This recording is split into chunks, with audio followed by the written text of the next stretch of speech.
Hey guys, what's going on? This is GJ O'Reilly and welcome back. So today we're going to talk about why I personally never bought a new Adobe and some of the reasons why.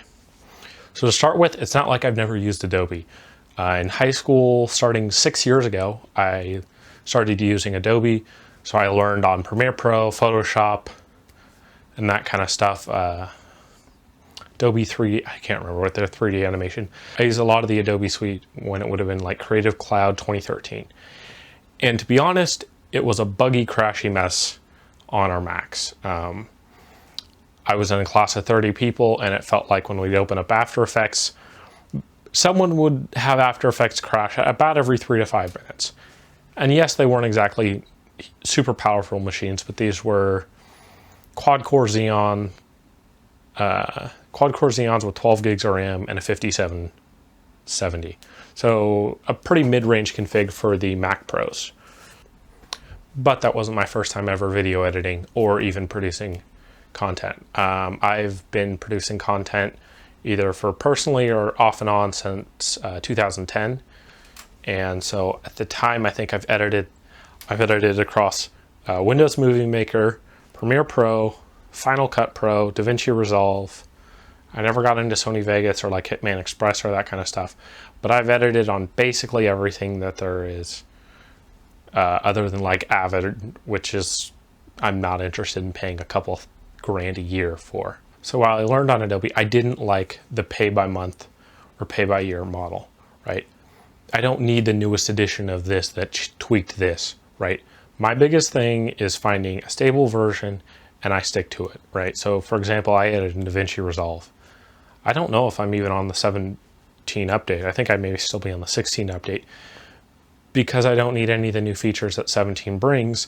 And if 16 is stable in my current install, I'm not gonna mess with it. It's the same reason why I push off Windows updates for as long as I can, right? If I have a stable configuration, I'm gonna try my best to leave it alone and not mess with it. So that was part of my issue. And the other is the Adobe Creative Cloud is incredibly expensive. It's 50 plus bucks a month, which yeah, for some of you guys may not seem like a lot, but realize I started in high school and beginning of college, right? 50 bucks a month is a big deal. And yes, as a student, I get it for half off. Still, 25 bucks a month isn't insignificant. And I don't always have consistent work, right? Typically during the summer, I'll have a bunch of work and during the winter, I won't. So my work changes and how much time I have changed. So I've always stuck with either free or pay once options. For example, a couple months after I learned Premiere Pro, I was learning on Final Cut Pro, and then I wanted to edit something at home, and I don't own a Mac, and I wasn't about to go pay Adobe monthly for a program that I watched at school crash constantly.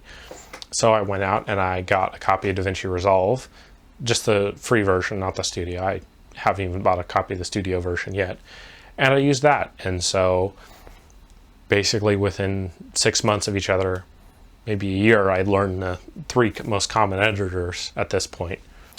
As for Photoshop and kind of that replacement, so I've shot Canon the last 6 years, and so I use Canon's editing software that they gave.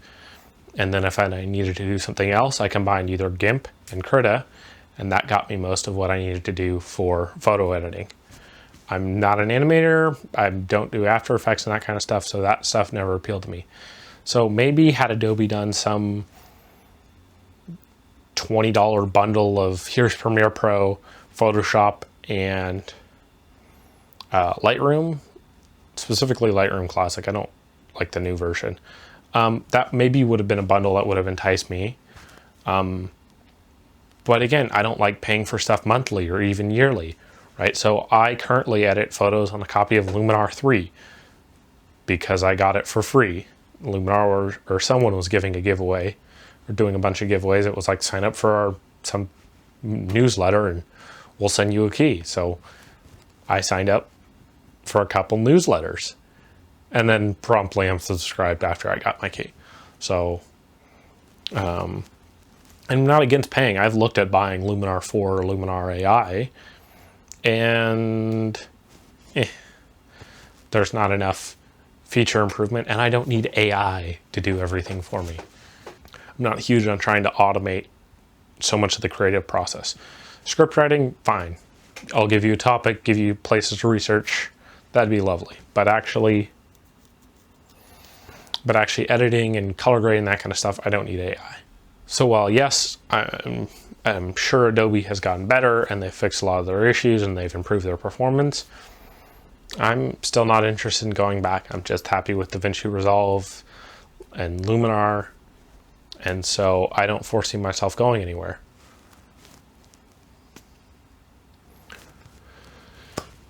So if you guys like this video, like it. If you didn't, that other button seems to work okay. Get subscribed and hit that bell icon, and I'll catch you guys later. Bye.